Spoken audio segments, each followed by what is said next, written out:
Que a paz de Jesus possa envolver-nos a todos, envolver aos nossos lares, nesses tempos de turbulência, de medo, de insegurança.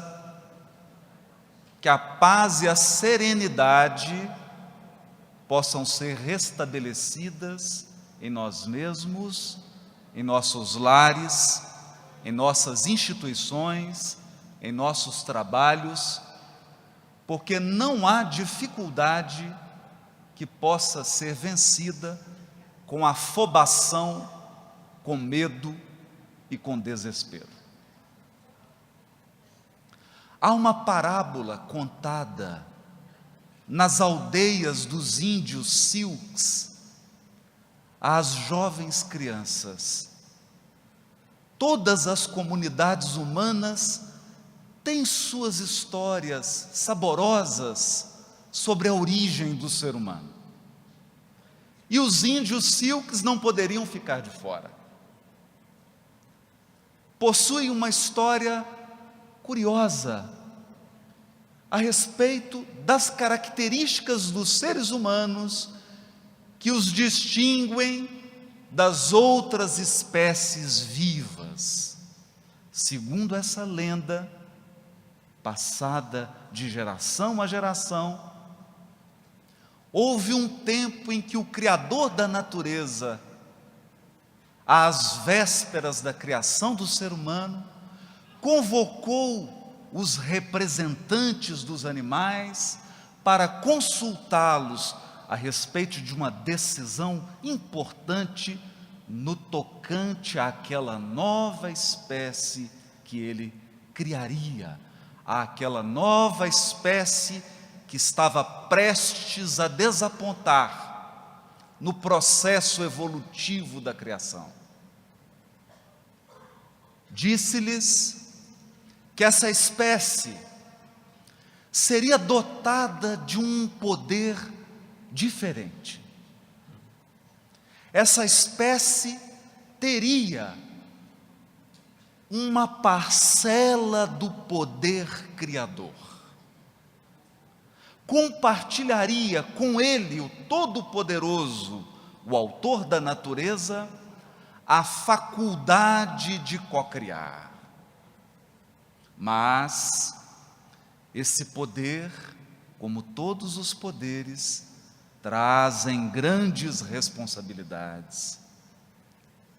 Então havia deliberado o Senhor da vida que esse poder somente seria acessado na sua plenitude no momento certo de amadurecimento individual daquela criatura nova que estava sendo gestada. Era necessário então ocultar por um tempo esse poder em um local que não pudesse ser acessado.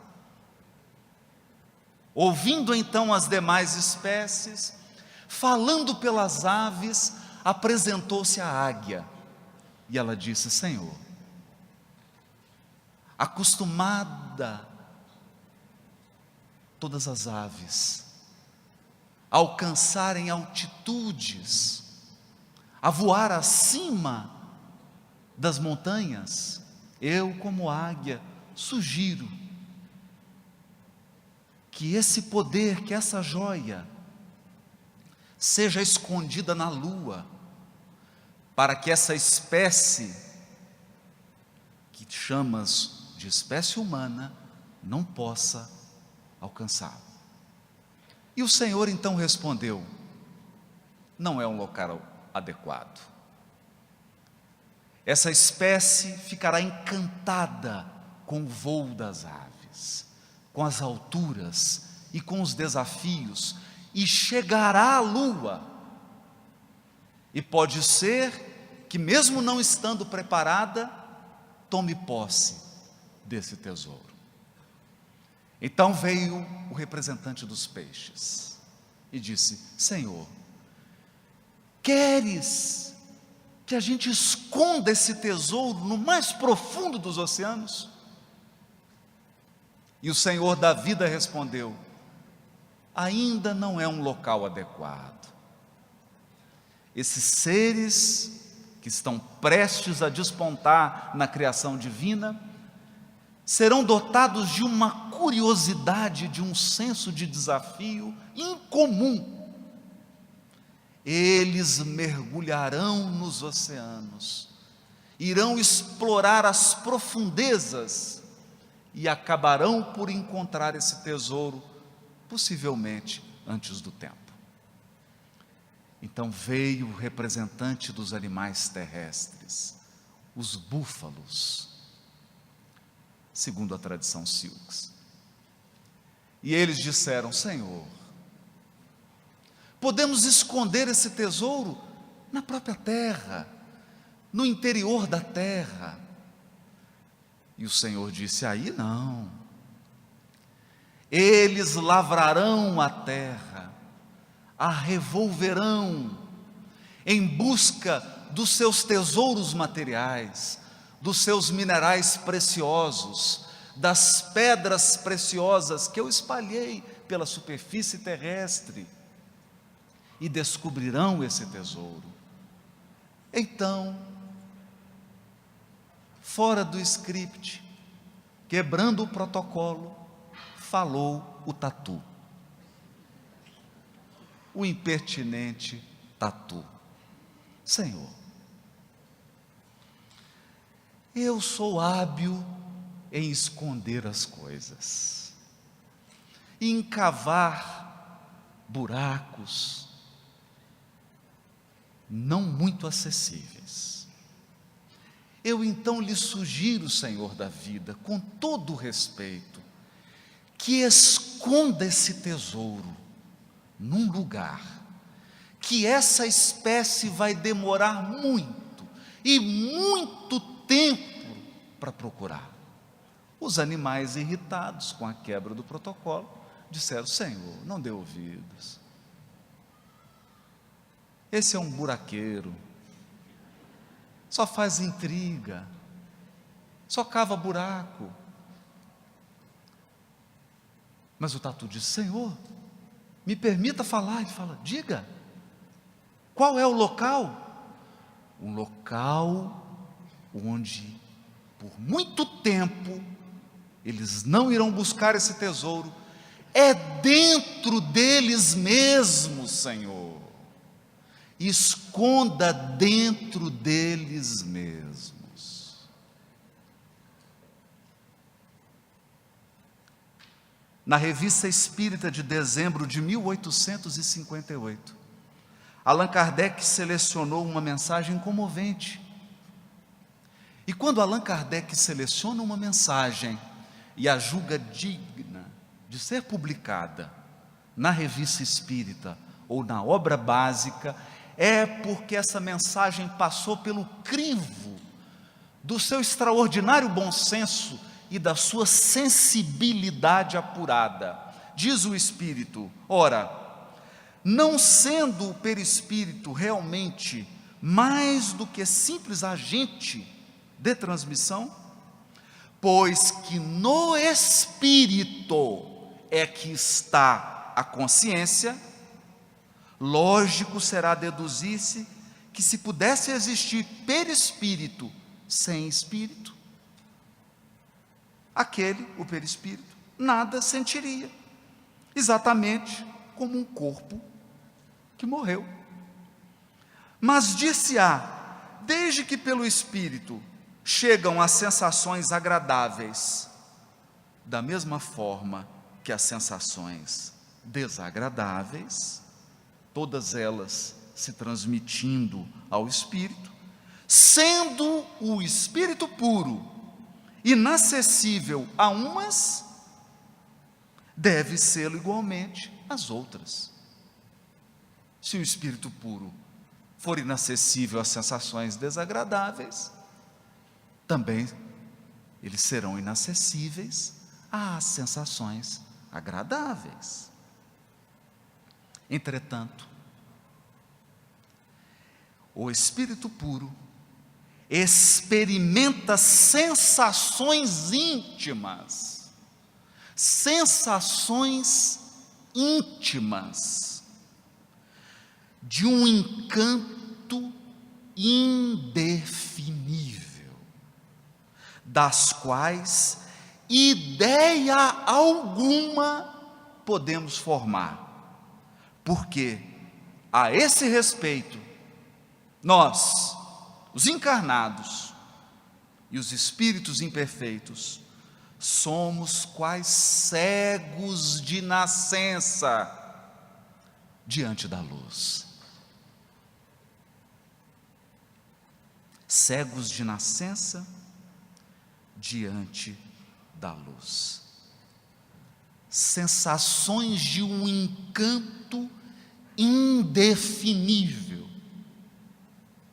Onde estaria guardado esse tesouro? Na Revista Espírita de março de 1859, Allan Kardec, entrevistando um espírito pela faculdade mediúnica de alguém na reunião, faz uma pergunta a P. Gaimard, um celibatário que havia desencarnado com 64 anos de idade, e que mais de uma vez na reunião havia se lamentado de não ter constituído um lar. Allan Kardec pergunta a ele: esperas reencarnar dentro de pouco tempo? E P. Gaimard responde: não, antes eu quero pesquisar. Gostamos desse estado de erraticidade, porque a alma tem mais domínio de si. Olha isso. O espírito tem mais consciência da sua força.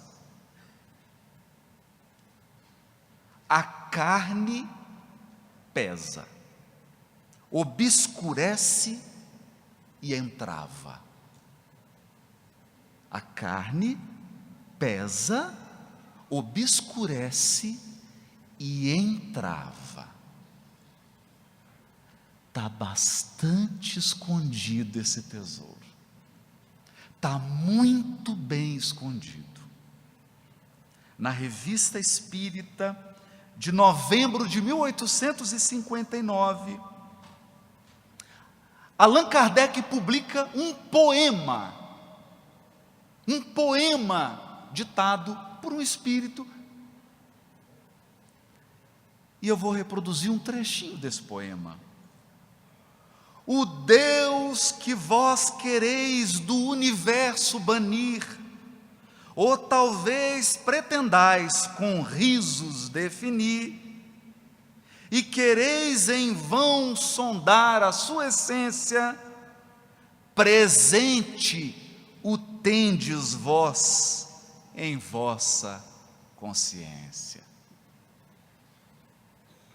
Presente o tende em vós, em vossa consciência. Se fosse uma brincadeira de esconde-esconde, eu diria: está quente, está ficando quente. E na Revista Espírita de abril de 1860, um membro da família do médium Sr. Peck ditou essa mensagem: cada homem, homem no sentido de espécie humana, cada homem tem em si aquilo a que chamais de uma voz interior. É o que o Espírito chama consciência, juiz severo, que preside a todas as ações da vossa vida. Quando o ser humano está só, ouve essa consciência e pesa as coisas em seu justo valor, pesa as coisas em seu justo valor. Frequentemente se envergonha de si mesmo. Nesse momento, ele reconhece a Deus. Mas a ignorância, conselheira fatal, o impele e lhe põe a máscara do orgulho. A máscara do orgulho, que silencia a consciência. E por fim, a mensagem da Revista Espírita de outubro de 1861, e eu estou citando na ordem cronológica, para que todos nós possamos perceber o aspecto gradativo do ensino dos Espíritos. Como que eles iam aprofundando a reflexão à medida que a comunidade amadurecia o seu pensamento acerca das questões espirituais. Nessa mensagem mais direta, agora ditada por um espírito protetor que não se identificou, apenas se identificou como espírito protetor. Dizem outros dentre vós: ora, somos tão numerosos na terra que Deus não nos pode ver a todos. Escutai bem isto, meus amigos. Quando estais no cume da montanha, não abrangeis com o olhar os bilhões de grãos de areia que a cobrem? Pois bem, do mesmo modo Deus vos vê.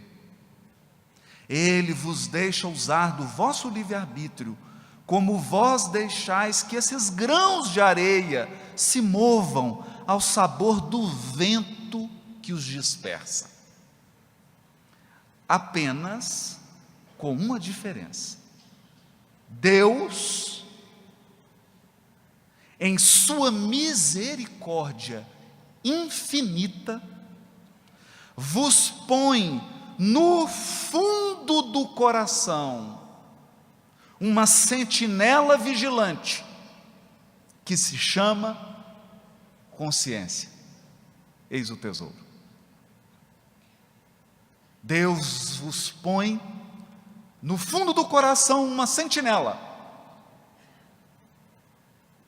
um vigilante, um guarda, que se chama consciência.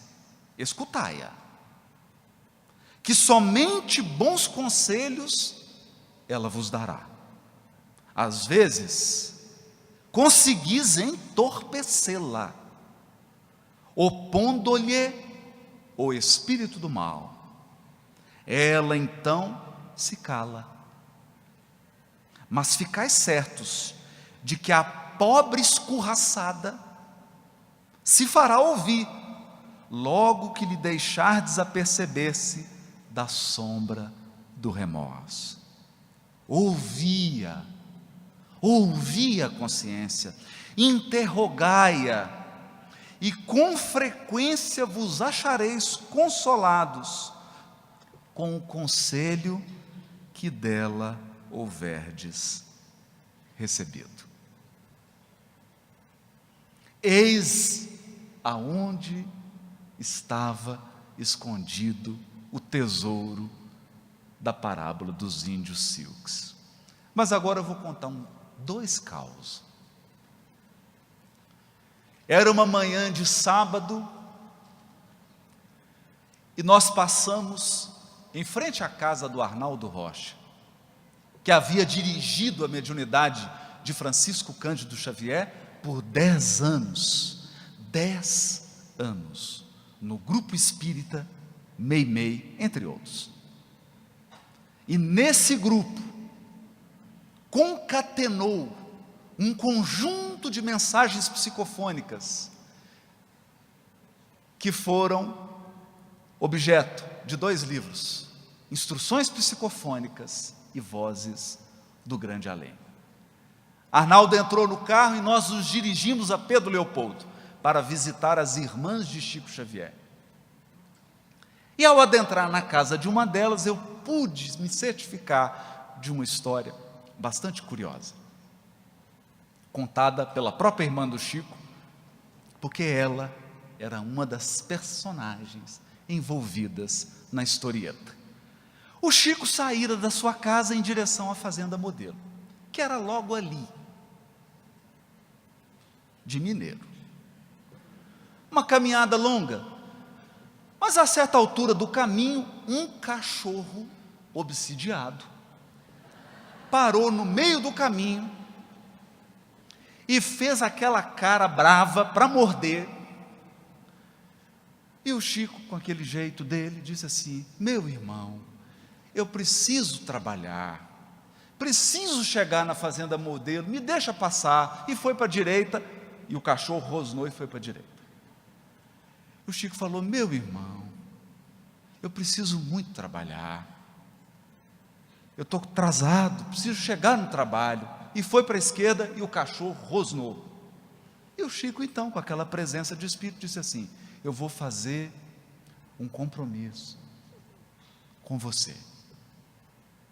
Se você me deixar passar, eu te dou toda a carne que eu tenho em casa.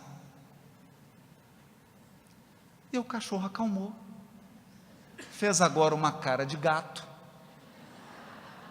do gato do Shrek,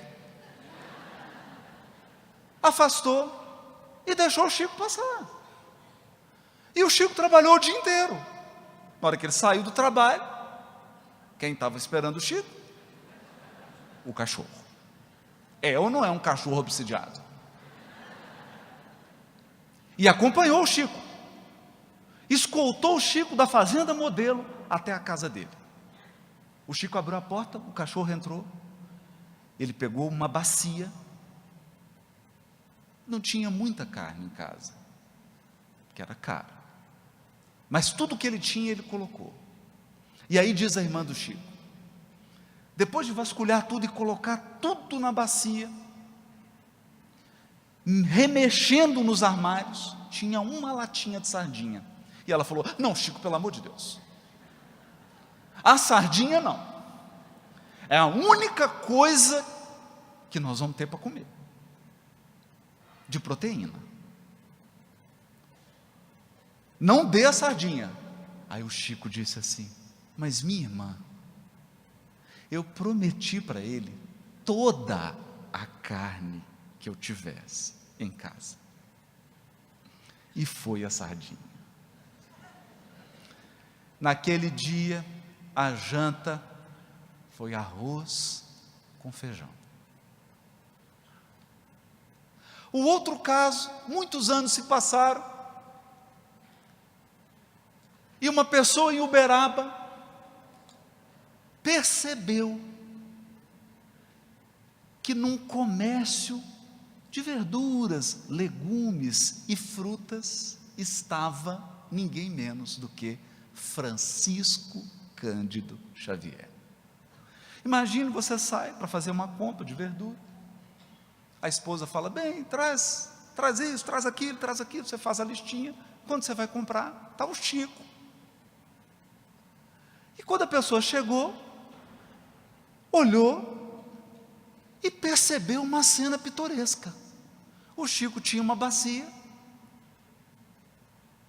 e ele olhava, e escolhia um tomate bem bonito. Sabe aquele que você pesca lá no meio, assim, aquele que vem vermelho, saboroso, e colocava um tomate perfeito. Depois que ele colocava um bom, ele pegava um tomate bem ruim, quase podre, e colocava. Escolhia um bom, escolhia um ruim. Aí aquilo chamou atenção. O sujeito chegou: Chico, bom dia. Bom dia, meu irmão. Ô Chico, eu estou assim um pouco confuso, né? Com esse processo de escolha de tomate. Por que você escolhe um bom e um ruim? Ele falou: meu filho, se eu escolher só os bons, não vai sobrar bom para os outros que vêm comprar depois de mim. Lições que nos apontam para um elemento peculiar da consciência. Esse elemento peculiar foi abordado pelo Espírito Emmanuel na questão 303 do livro O Consolador. Perguntaram para Emmanuel: qual o sentido do ensinamento evangélico? Qual o sentido? Não é qual a letra. Porque a letra é acessível para qualquer pessoa. Qualquer pessoa pode abrir a Bíblia, seja a Bíblia hebraica, seja o Novo Testamento, qualquer pessoa pode abrir e ler. A letra hoje, graças a Deus, é acessível, está disponível para qualquer pessoa, até da internet. O sentido, não. O sentido da letra nem sempre está disponível. Então a pergunta é inteligente. A pergunta é: qual o sentido do ensinamento evangélico?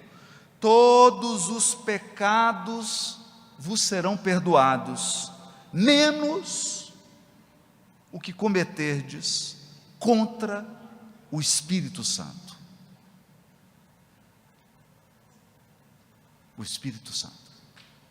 Porque no imaginário popular o Espírito Santo é uma pomba branca,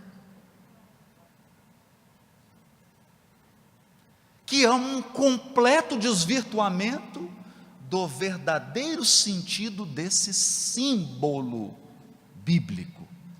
Símbolo bíblico. O Espírito, Ruach Kodesh. Santo em hebraico é reservado para Deus. Aquilo que foi reservado para a ação divina. Aquilo que foi reservado para a manifestação divina. Não importa. Pode ser um vaso, pode ser um pão, pode ser um incenso, pode ser o templo inteiro, pode ser uma oferenda, quilos e quilos de colheita. Naqueles tempos, poderia ser um animal oferecido ao sacrifício. Desde que aquele objeto ou coisa fosse separado, desde que aquilo fosse reservado para a ação e para a manifestação do divino, tornava-se santo. Mas, aqui, a pergunta é a respeito de uma passagem que distingue dois tipos de erro. O erro comum, que é o erro facilmente desculpável, e um erro de natureza grave. Um erro tão grave, que não pode ser desculpado. O erro cometido contra o Espírito reservado a Deus. É difícil, a pergunta é difícil. Pergunta 303. Eu estou lendo só a pergunta por enquanto. Agora eu vou ler a resposta. Emmanuel responde: a aquisição do conhecimento espiritual com a perfeita noção de nossos deveres desperta em nosso íntimo a centelha do Espírito Divino que se encontra no âmago de todas as criaturas. Eu vou traduzir. Esse é o tesouro. No âmago de todas as criaturas, há o gene da divindade, o DNA de Deus, nas palavras do próprio Emmanuel, no capítulo 30 do livro Fonte Viva, capítulo intitulado Educa, em homenagem a Sandra. Educa. Nós trazemos a nossa genética espiritual, é divina. Existe um DNA divino no âmago de todas as criaturas. Mas lembra da parábola dos índios? Esse tesouro foi ocultado, porque ele demanda preparação para ser acessado. É por isso que diz Emmanuel, a aquisição do conhecimento espiritual com a perfeita noção dos nossos deveres. Por que perfeita noção dos nossos deveres? Porque a coisa mais fácil de aprender é direito. É fácil aprender direito. Direitos. Todo mundo sabe os direitos. O difícil é aprender os deveres. O desafio do ser humano não são os direitos humanos. Isso todos sabemos.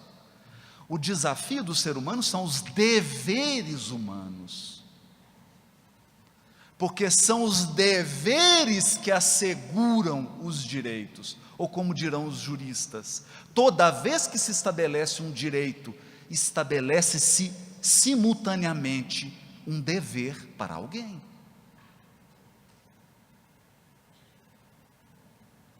Para que um direito seja assegurado, um dever precisa ser cumprido. Então, quando eu digo direito à saúde, quem vai garantir o direito à saúde? Os que possuem o dever de assegurar a saúde. Todos nós agora estamos com um conjunto de deveres para assegurar a saúde da comunidade. Nós precisamos lavar as mãos, precisamos usar o álcool se for possível, evitar os abraços prolongados por mais de 15 minutos, os beijos cheios de saliva e melados, né? Os espirros na direção da face do outro. Deveres. Então, quando o espírito adquire o conhecimento espiritual e toma posse da perfeita noção dos seus deveres espirituais, desperta. A centelha divina desperta nesse ser. Ela estava lá. Ela sempre esteve lá. Mas ela desperta. E ela estava onde?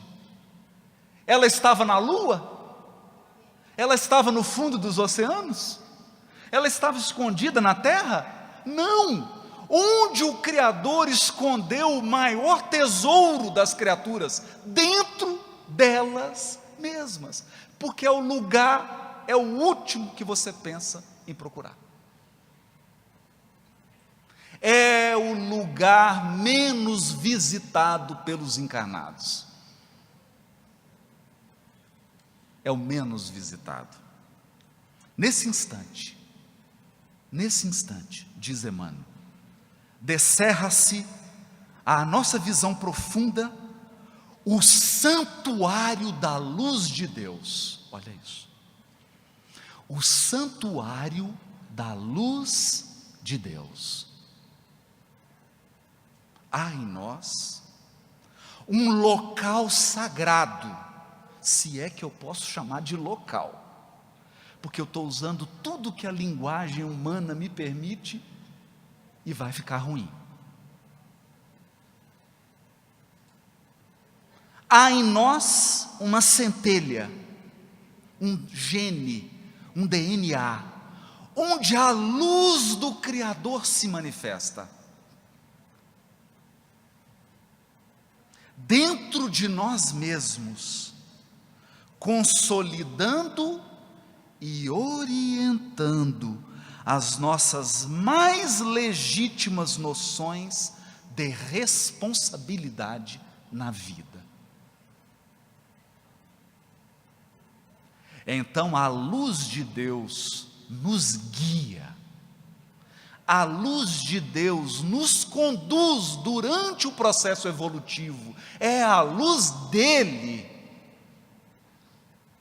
é ele que nos guia em direção a ele, é ele que nos orienta com relação às suas próprias leis, e ele não orienta a partir de fora, ele nos orienta, cada um de nós, de dentro de nós mesmos, despertando a centelha divina em nós. E esse despertar implica responsabilidade.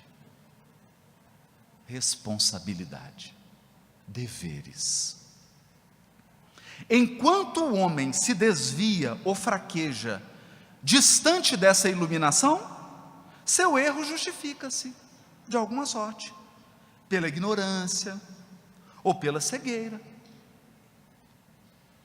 Se na criatura ainda não despertou a centelha divina, se ele ainda está buscando esse tesouro no oceano, nos ares, na terra, em tudo que é externo, se ele ainda tateia como um cego, o seu erro justifica-se. Justifica-se. Como exigir de um cego espiritual as manifestações de um vidente ou de um clarividente? Como exigir da criança tenra comportamento de um adulto sereno e experiente? Enquanto não desperta em nós a centelha da divindade, os erros são contabilizados à conta da ignorância, da cegueira espiritual. E o processo de reparo, o processo de resgate, ele é mais suave. Porque ele é um processo condizente com a infância espiritual da criatura. Todavia, a falta cometida em plena consciência do dever, depois da bênção do conhecimento interior, guardada no coração e no raciocínio, essa significa o pecado contra o Espírito Santo, porque a alma humana estará, então, contra si mesma, repudiando as suas divinas possibilidades. É lógico, portanto, que esses erros são os mais graves da vida, porque consistem no desprezo. Olha as palavras de Emmanuel, eu estou lendo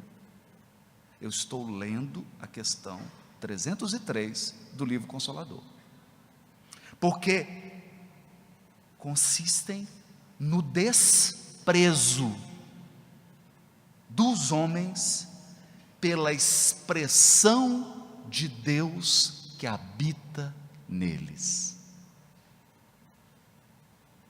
A expressão de Deus que habita em nós.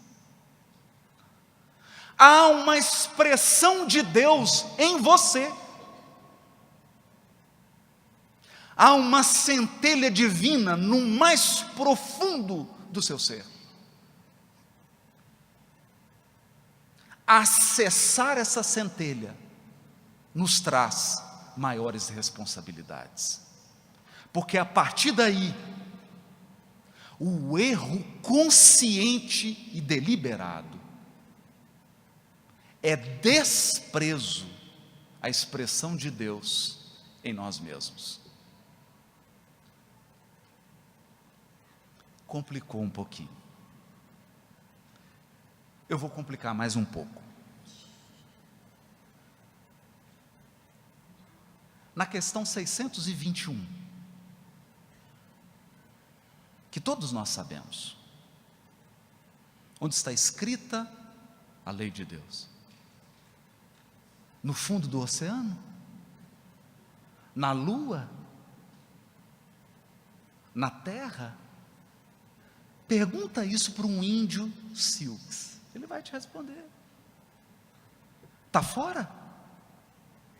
Está num pergaminho? Está num papiro?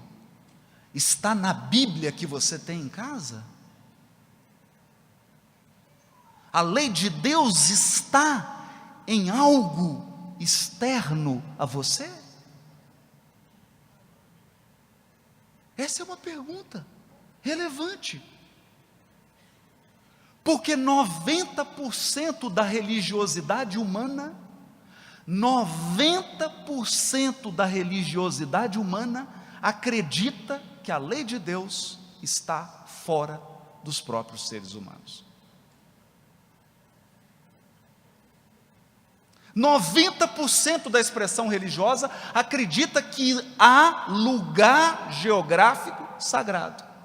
Então existem coordenadas, latitude e longitude, que são mais sagradas do que outras.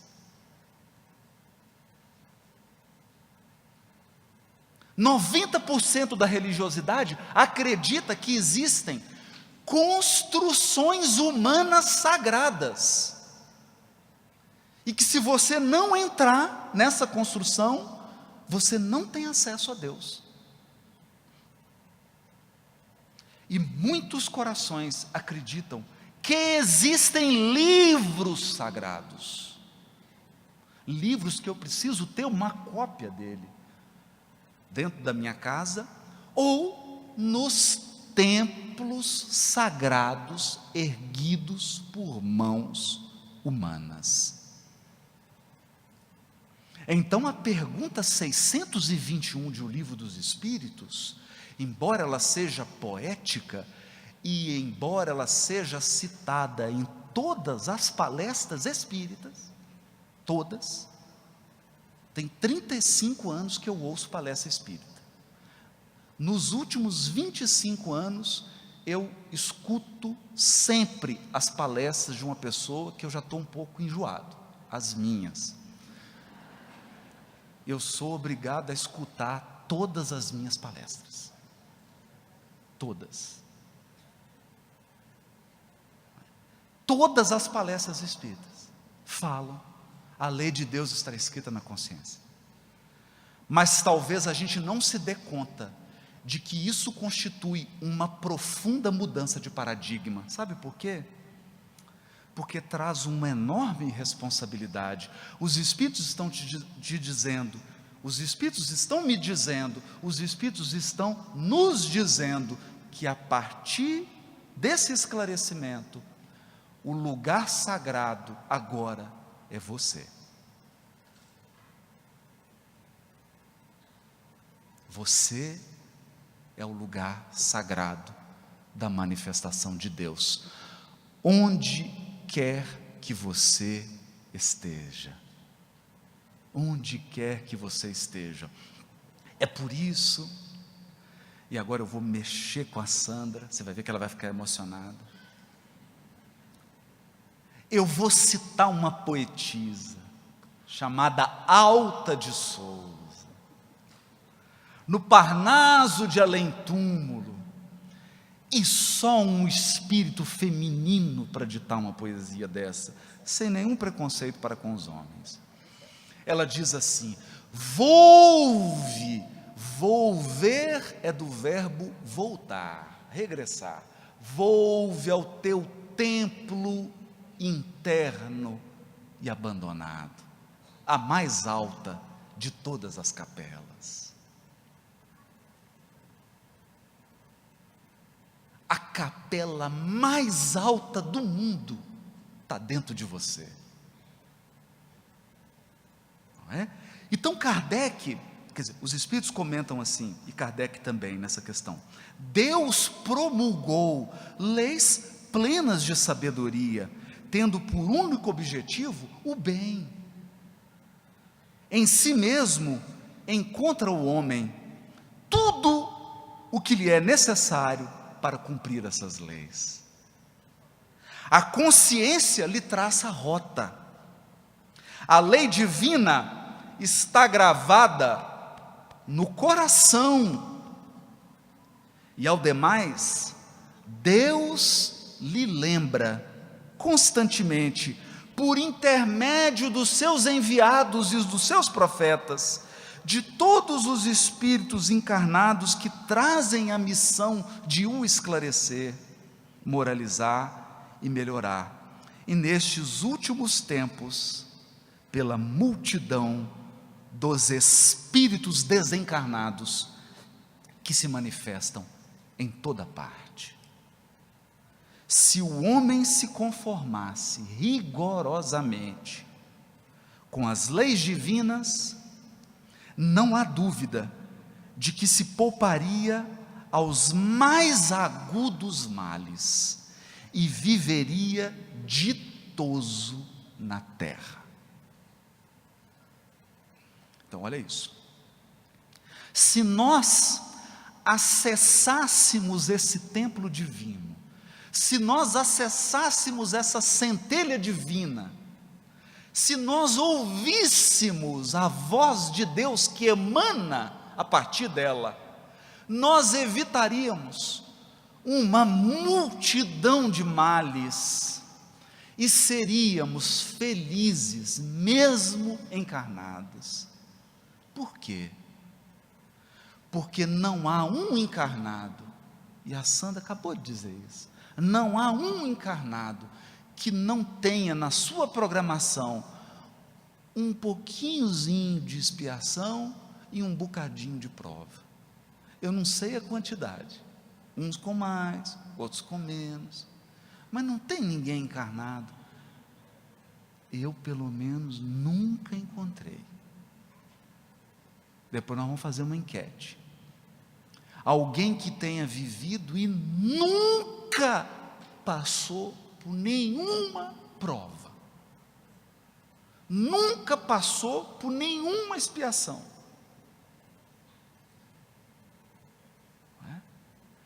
Isso significa que se nós estamos espiando, se nós estamos reparando, é porque fizemos péssimas escolhas no passado. Portanto, estamos sofrendo hoje porque escolhemos mal, porque repudiamos deveres sagrados, porque não ouvimos a voz divina que se manifesta no âmago das criaturas. É isso que os Espíritos estão dizendo, né? Se assim procede, é por virtude do seu livre-arbítrio, sofre então as consequências do seu proceder. É que os Espíritos foram simples, foram assim bem diretos. Olha, vocês estão sofrendo as consequências do próprio proceder,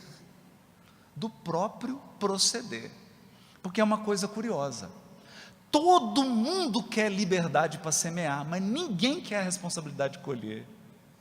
É engraçado isso. Hoje é muito bonito, se você fala assim, liberdade, o olho de todo mundo brilha, não é? A Sandra usou uma palavra mágica aqui, eu vi que todo mundo arrepiou. Customizar,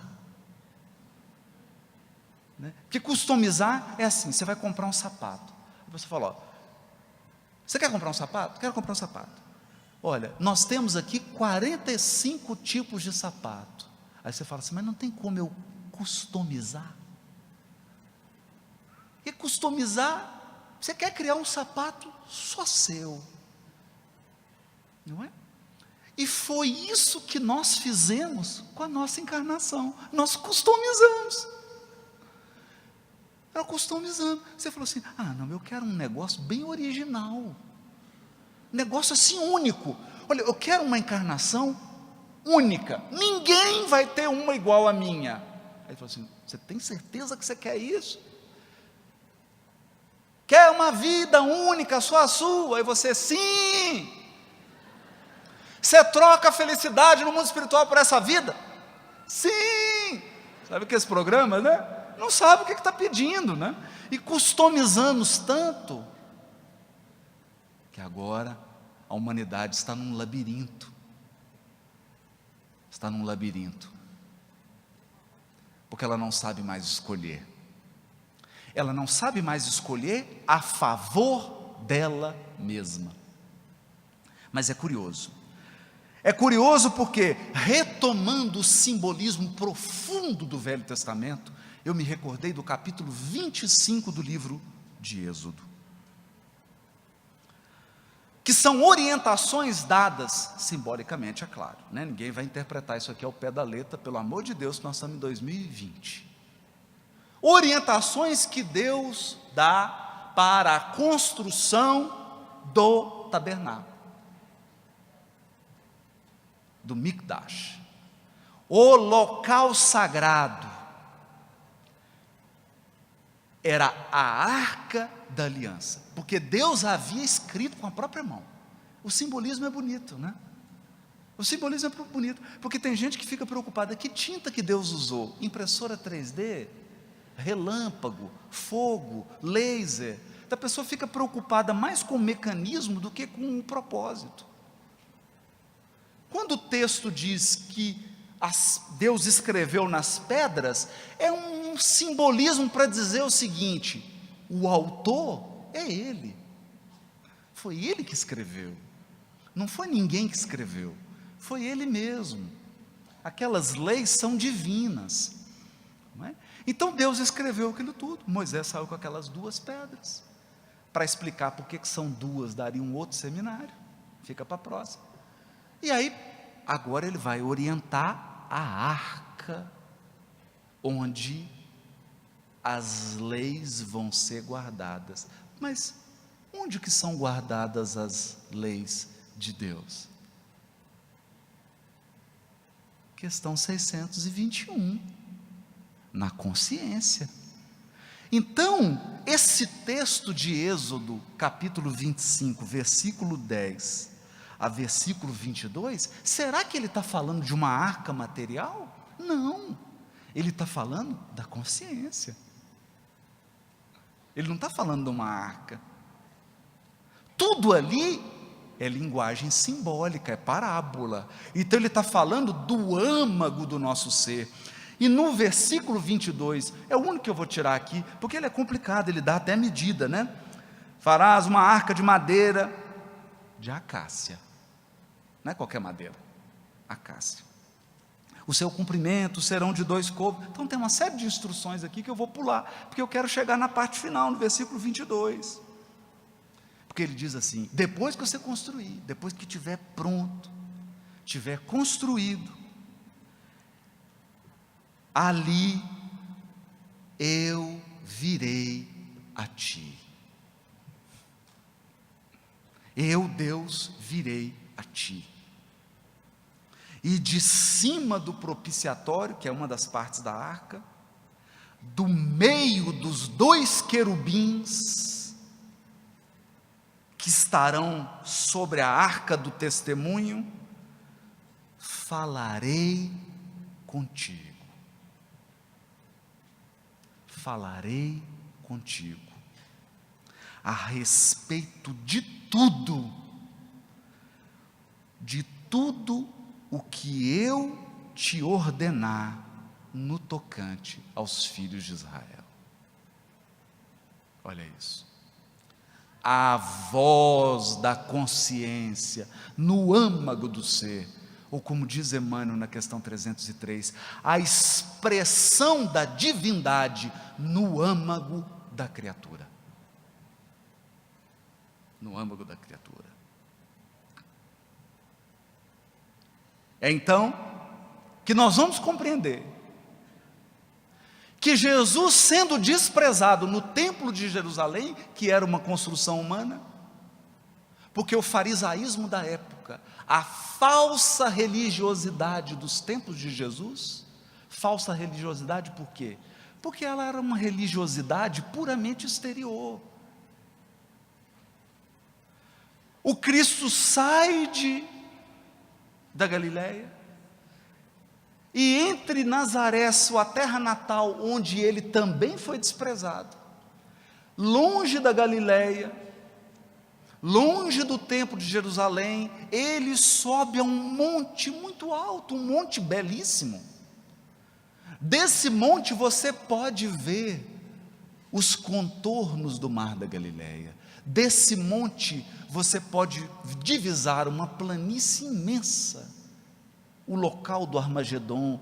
Desse monte você consegue visualizar os caminhos que conduzem a Jerusalém. Esse monte se chama Monte Tabor.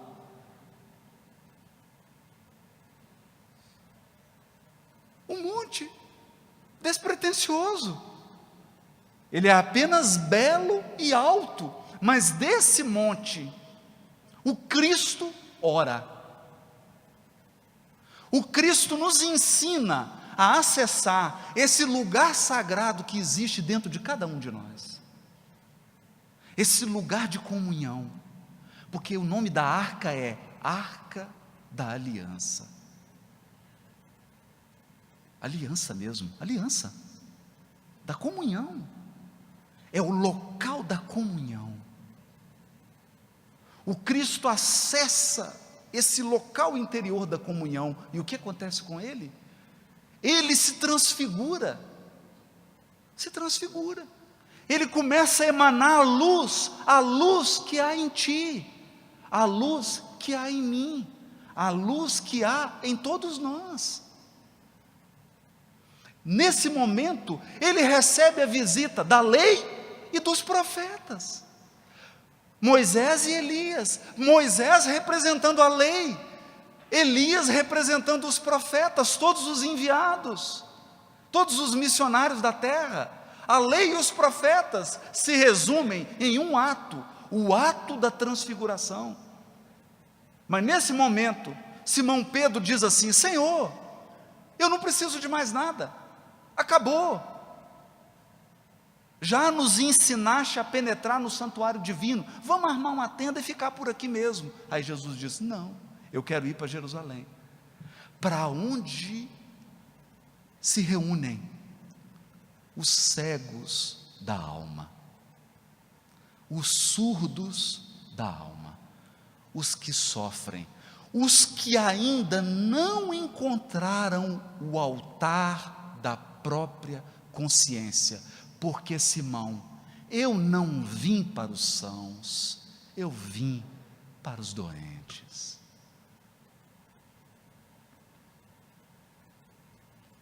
Para os doentes. Transfigurado, o mestre desce do Tabor e se dirige a Jerusalém. E em Jerusalém, ele será preso e crucificado, mas antes de se entregar à renúncia ao sacrifício supremo, ele vai para o templo. Qual era o local de oração em Jerusalém? O templo. Ele não vai para o templo, ele vai para o Monte das Oliveiras. Ele sempre procurava locais inusitados, porque não é o local geográfico, é o estado de alma, e lá ele comunga com Deus a respeito do futuro da humanidade, do futuro da evolução planetária,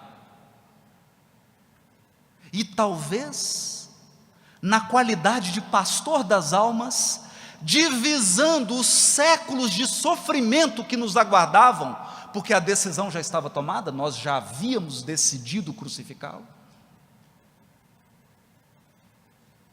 sondando com seu olhar divino o conjunto das consequências que nos aguardariam no decurso dos séculos, e como uma mãe que se entristece por ver o cálice de lágrimas de um filho equivocado, Jesus clama: Senhor, se possível, afasta de mim esse cálice, mas que não seja feita a minha vontade, mas a tua, dando o maior testemunho de comunhão que o mundo já ouviu em todos os tempos.